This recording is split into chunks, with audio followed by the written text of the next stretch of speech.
a partir de 78, a China ela vai alterar essa política e vai instaurar um sistema comunista, sim, mas com características chinesas. Aproveitando, por exemplo, o aparato estatal, né, e implementando medidas capitalistas, com ferramentas capitalistas. Aproveitando, por exemplo, as suas zonas de comércio, econômica, o grande número da sua população, a melhoria de vida da população. Então, você tem, a partir de 76, o começo desse crescimento chinês. Tá? Quando você quiser entender o crescimento chinês, pensem que ele ocorre a partir dos anos 70. A partir dos anos 70. Porque antes disso, a China era um país com boa parte da população, uma linha abaixo da pobreza, passando fome, com a miséria muito grande. Tá? Por isso que o crescimento chinês ele chama muita atenção. Tá? Ele chama muita atenção. Então, é a partir desse momento que tem uma abertura econômica. A partir de 76, quando Mao Zedong morre, o Deng Xiaoping conquista o poder político, vai fazer esse movimento de abertura econômica. Tá? Então, aí se dá o início da fase do crescimento. Eu vou me deter alguns dados aqui, porque, primeiro, em 78, o Deng Xiaoping sobe ao poder. Quando Mao Tse-tung morre em 76, ficaram 2 anos decidindo quem iria assumir o poder. E a China ela tem uma questão do funcionalismo público muito diferente do Ocidente. Lá, eles têm uma agenda muito meritocrática mesmo. Você pode nascer numa região pobre, mas você pode fazer um exame, vamos dizer assim, um concurso público para trabalhar na política, né, para se inserir na política. Se você consegue passar nessa prova, você vai se tornar funcionário do Estado. Então, o que acontece? O presidente do país, os deputados, todos eles são escolhidos por meio dessa meritocracia. Então, hoje, os quadros da política na China são realmente essas pessoas que passaram nessas provas. Não é, por exemplo, como no Ocidente, que às vezes um candidato despreparado na política, ele vai lá e é eleito. Né? Às vezes, alguns até se tornam presidente do país. Tá? Mas só para vocês entenderem a diferença de organização. Então, a partir de 78, o Deng Xiaoping ele vai adotar isso que eles chamam de 4 modernizações, que serão as modernizações em diversas áreas, mas, sobretudo, o desenvolvimento, o investimento privado. A China começa a receber muito investimento privado estrangeiro no país. Isso possibilita o desenvolvimento de empresas privadas, pessoal. E aí são criadas as chamadas zonas econômicas especiais, que existe até hoje. Então, para vocês terem uma ideia, o resultado que isso dá. Entre 1981 e 2001, o PIB chinês cresce uma taxa média de 9,5% ao ano. Isso é muito. Isso é muito. Tá? Isso é muito. Assim. O país que mais crescia nesse mesmo período, depois da China, era a Alemanha, não chegava a 6%. Tá? Alemanha, Japão. Então, aqui você tem um crescimento muito grande, 9,5% ao ano. E não parou, entendeu? Hoje continua crescendo, não tanto quanto 9, mas uma taxa alta, 5, 6, 7. Na pandemia caiu um pouco isso, chegou a 4. Mas quando se fala de crescimento chinês, você tem que pensar um crescimento que já vem há muito tempo. Muito tempo. Por isso que há uma estimativa que eles ultrapassam os Estados Unidos logo mais. Já ultrapassaram alguns dados, que eu vou trazer para vocês agora. Tá? Professor, o que são essas zonas econômicas exclusivas? São regiões que são polos de desenvolvimento econômico muito forte. Normalmente está localizado nos litorais aqui. Vocês conseguem ver aqui? Dá um zoom.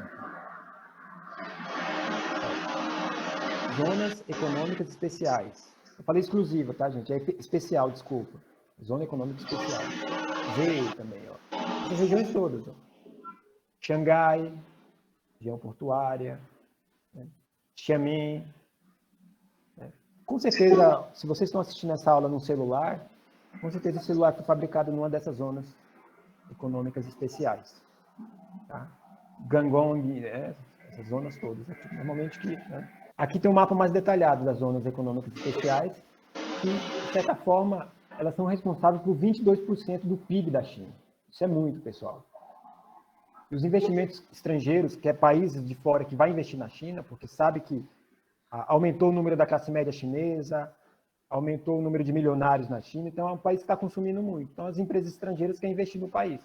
Então vai receber 45% dos investimentos estrangeiros da China hoje, essas zonas econômicas. Por isso que a Europa está em crise. Por isso que os Estados Unidos estão em crise. Por quê? Todo mundo quer investir na China. Então, o dinheiro sai da Europa, dos Estados Unidos e vai para a China. Né? Vai para a China. Então, o crescimento chinês tem a ver com as zonas econômicas especiais. Ó, aqui, pessoal, por que chama muita atenção o crescimento chinês? Primeiro, é um país que se industrializou muito rápido. Segundo, o PIB do país cresceu muito rápido, o Produto Interno Bruto. As cidades também cresceram muito rápido. Essas cidades aqui, em 40 anos atrás, não tinha essa dimensão. Wuhan, que é onde começou lá os casos de Covid, né?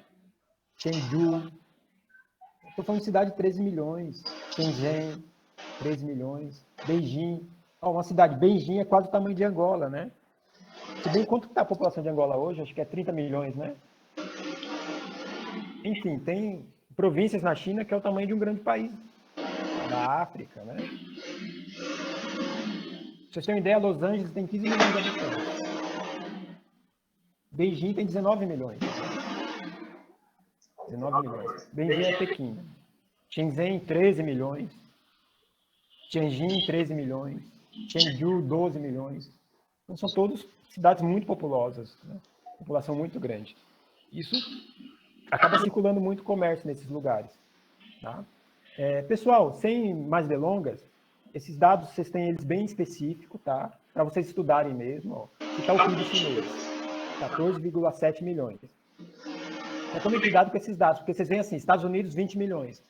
Só que os Estados Unidos, como eu falo, é um país muito gastão, consome muito endividado.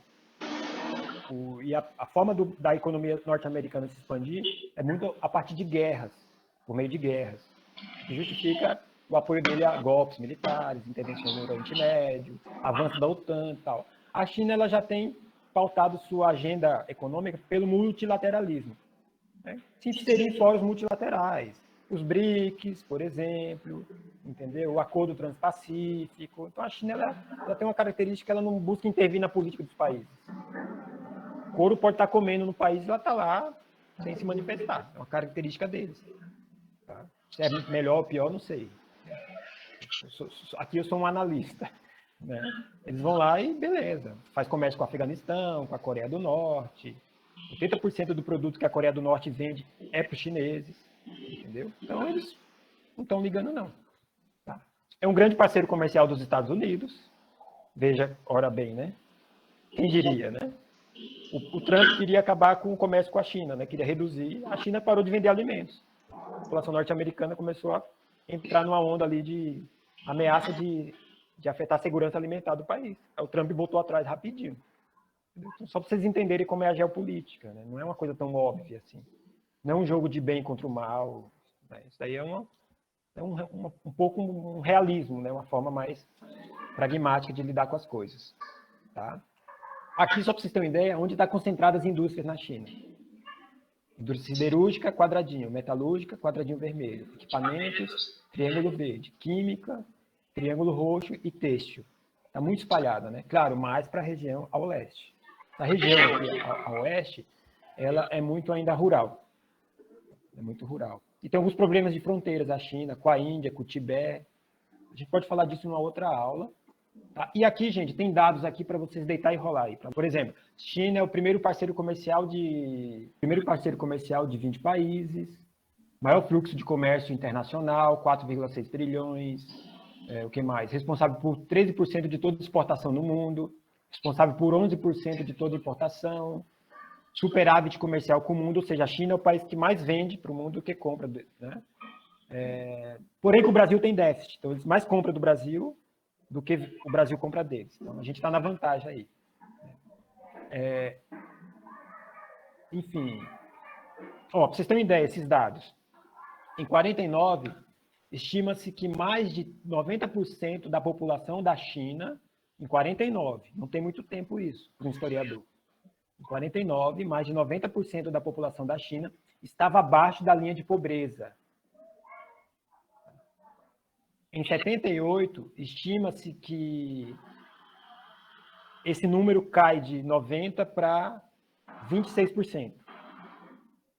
26%. Hoje, eles praticamente erradicaram isso. Tá? Praticamente, mas tem aqueles dados de violação de direitos trabalhistas, né, gente? A gente não é ingênuo, né?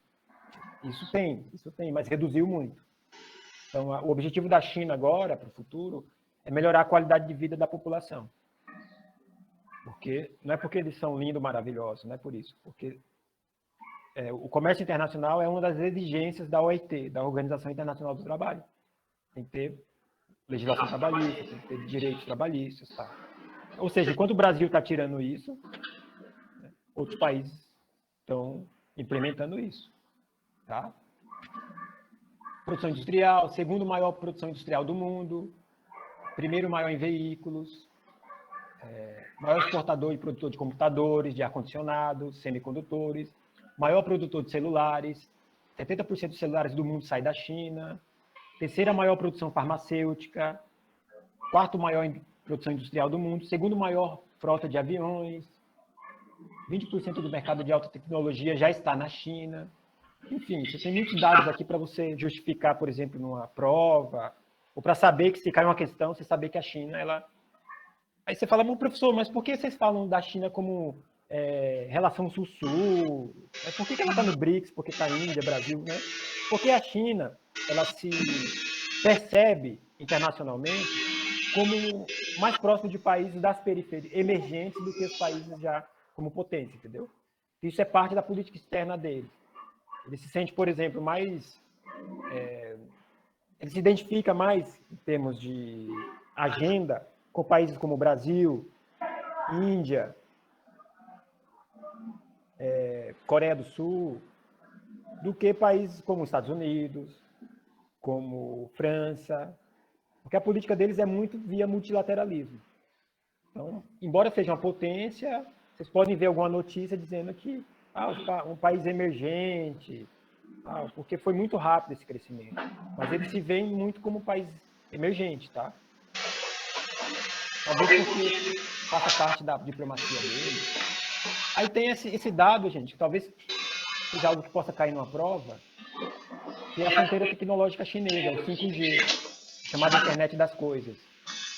O aumento das bandas de internet, entendeu? Porque a empresa Huawei é a empresa mais desenvolvida no 5G. Um tempo atrás, estava disputando Estados Unidos e China para vender o 5G para o Brasil. Então, isso é algo ali que vocês têm que ficar atentos. Dos 10 maiores portos do mundo, porto é essencial para comércio, vocês sabem disso. Então, dos 10 maiores portos do mundo, 7 estão na China. Xangai é o maior. Dos 25 maiores portos do mundo, vocês têm ideia, nenhum está no Brasil. Tá? O país que tem o maior litoral em área contínua. Não tento falar que Deus é brasileiro, né, e não ser crítico às nossas questões. Tá? Então, só para você ter. Segunda maior malha ferroviária do mundo está na China, maior que a da Rússia, tá? Que tem a linha Transiberiana. Primeiro maior malha rodoviária expressa do mundo, em vias, está na China. Não, esse dado aqui é de cair da cadeira. Entre 2011 e 2013, 2 anos, o que a China usou de cimento é mais do que os Estados Unidos usou em todo o século XX. 2 anos, o que a China usou de cimento. Então, esse crescimento, quando eu falo de um crescimento chinês, eu não sei quem escolheu o tema dessa aula, mas quem escolheu está de parabéns. Quem pôs lá nos temas do Enem está de parabéns, porque esses dados é muito assustador, assim, é de crescer os olhos, e me admira que num país como o Brasil estuda-se muito pouco história da Ásia, sobre China. Tanto no Itamaraty, gente, pessoas que falam mandarim é raríssimo. Ministério das Relações Exteriores, tá? Pessoas que falam mandarim é raríssimo. É raríssimo. Inclusive, eles tiraram um monte de cadeira de língua estrangeira de lá, né? Hoje em dia, você só pode estudar além do francês, inglês e espanhol, pode estudar o russo, o árabe e o mandarim. Tinha armênio, tinha outras línguas, né? Mas, enfim, né? Isso fica para outro momento. Maior hidrelétrica do mundo. A China tem 8 das maiores 20 hidrelétricas do mundo. 6 das 10 maiores pontes do mundo. Então, eles têm 22 pontes, maior que a nossa ponte Rio-Niterói. Então, é algo ali para falar de crescimento, né? Aí tem um dado aqui da área militar também, para vocês verem depois. Que agora, com essa cobrança que a China se posiciona em relação à guerra da Ucrânia, talvez isso seja um tema interessante para vocês saberem. Depois vocês olham isso com calma. Tem as questões, a área nuclear também, né? Tem uma missão para Marte também, segundo maior arsenal em tanques, enfim. Potência diplomática, né? O segundo maior orçamento da ONU, o maior contribuinte da ONU é a China, 12% do orçamento da ONU vem da China, pede para os Estados Unidos. Só que tem alguns elementos contra-intuitivos. Por exemplo, a questão da energética, 62% da matriz energética da China é gasta com indústria. Então, para abastecer, por exemplo, tem regiões frias, que a população no inverno é rigoroso, tem que se aquecer por carvão, por exemplo. Né? Então, isso, a China acaba comprando muito petróleo dos países do mundo. O petróleo é responsável por 19% da matriz chinesa. Então, mesmo a China seja o quarto maior produtor de petróleo, ela consome tudo. Então, ela tem que comprar de fora.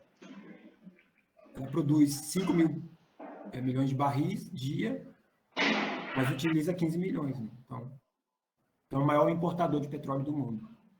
E o maior importador de petróleo da Arábia Saudita. E compra petróleo de 20 países. Professor, qual é importante saber disso? Acertar questões do Enem. E já caiu uma questão sobre isso. Se eu soubesse disso, fala, nossa, resolvi a questão. Não vamos à questão, né, gente? Importa petróleo da Rússia, do Iraque, de Angola, do Brasil, da Venezuela, do Irã, da Líbia. Aí tem a segurança alimentar também, né? Porque 20% da alimentação da China eles têm que procurar fora. Eles produzem muito alimento, mas 20% eles têm que comprar fora. Do Brasil, da Índia. Aqui tem um dado sobre Hong Kong, tá? Foi devolvido à China. Volta para a China em 97.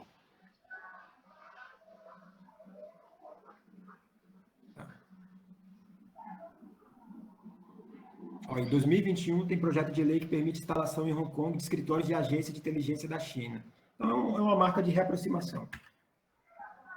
Aí, uma questão sobre... Porque a China, como eu falei para vocês, ela não é subsistente totalmente em matriz energética. Então, ela tem que comprar de fora. E aí, eles desconfiam que tem petróleo no Mar do Sul da China. Só que o Mar do Sul da China... Embora tenha esse nome Mar do Sul da China, não é da China, tá? É o nome da região. Fica no sul, porque o limite para uma fronteira marítima é 12 milhas marítimas, mas se você tiver ilhas até 200 milhas náuticas, você pode explorar aquela região. Aí descobriu-se petróleo para além dessas 200 milhas, que não é território chinês, é águas internacionais. E uma outra parte é mais próxima a Filipinas, que é um país pequenininho. Então, a China, ela não reconheceu a soberania da Filipinas. Teve uma briga com a Filipinas por essa região, foi para a CIJ, Corte Internacional de Justiça, que julga estados, questões de estado. O TPI, o Tribunal Penal Internacional, julga indivíduos. Se um presidente comete um crime na pandemia, não que isso tenha acontecido, tá, gente? Mas se um presidente comete crime na pandemia, ele deveria ser julgado pelo TPI, pelo Tribunal Penal Internacional. Agora, se o Estado brasileiro é omisso a isso, quem vai julgar ele é a Corte Internacional de Justiça, a CIJ. Então, a CIJ deu um parecer dizendo que as águas que tinham esse recurso petrolífero seria da Filipinas. A China não reconheceu isso. A China ocupou a região, colocou bolsões de areia na região para aumentar o número das ilhas, e hoje está essa questão lá. Tá? Isso foi cobrado numa prova. Sobre algo parecido com isso foi cobrado numa prova. Então, merece ficar atento a essas questões. Merece ficar atento. Mas vamos lá para as questões. Enem 2011. Se eu sou um examinador do Enem e eu tenho que elaborar uma prova, o que eu vou fazer? Eu vou ver as provas anteriores e vou atualizar os dados. Então, é importante você estudar pelas provas anteriores, porque quem cria as questões também, vamos dizer que estuda as provas anteriores. Essa questão é de 2011. Quando vocês pegarem um texto muito longo, pessoal, vai primeiro na pergunta, depois vocês vão nas questões. Tá? Então, vou primeiro na pergunta. A presença econômica da China em vastas áreas do globo é uma realidade do século XXI, ou seja, uma questão atual. a partir do texto, como é possível caracterizar a relação econômica da China com o continente africano. Eu nem fui no texto ainda, mas já sei que eu tenho que buscar o que no texto? A relação da China com o continente africano. Se tiver mais um tempinho, vai nas perguntas aqui. Mas se você está um pouco ansioso, com pressa tal, vai lá no texto. Tá? Os chineses não atrelam, vamos lá, em 2011, os chineses não atrelam nenhuma condição para efetuar investimentos nos países africanos. Opa, eles não estão cobrando isso.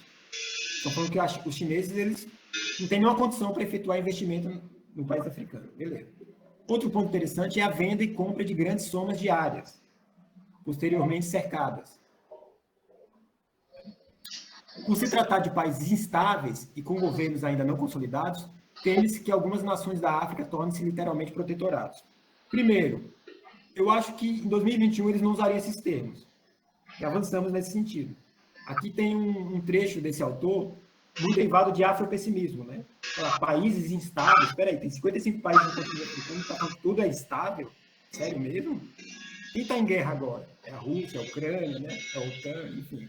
A gente poderia falar que a Europa é instável. Mas, para além da crítica, pessoal, sejam bem pragmáticos, vamos pegar a questão que possivelmente é a que seria a mais correta. Tá? Quer saber como se dá essa presença chinesa nos países africanos, né? Alternativa A, pela presença de órgãos econômicos internacionais, como o Fundo Monetário Internacional e o Banco Mundial, que restringe os investimentos chineses, uma vez que estes não se preocupam com a preservação do meio ambiente. Seria isso a mais correta? Seria isso que a questão busca? Ele está perguntando o seguinte: a presença econômica da China em vastas áreas do globo é uma realidade. A partir do texto, como é possível caracterizar a relação econômica da China com a África? É via Banco Mundial? É via FMI? Eu acho difícil, né? Porque o Banco Mundial, FMI, está relacionado aos Estados Unidos, né? Aos países ocidentais. B, pela ação de ONGs, que limita os investimentos estatais chineses, uma vez que esses se mostram desinteressados em relação aos problemas sociais africanos. É pela ONG que está o texto?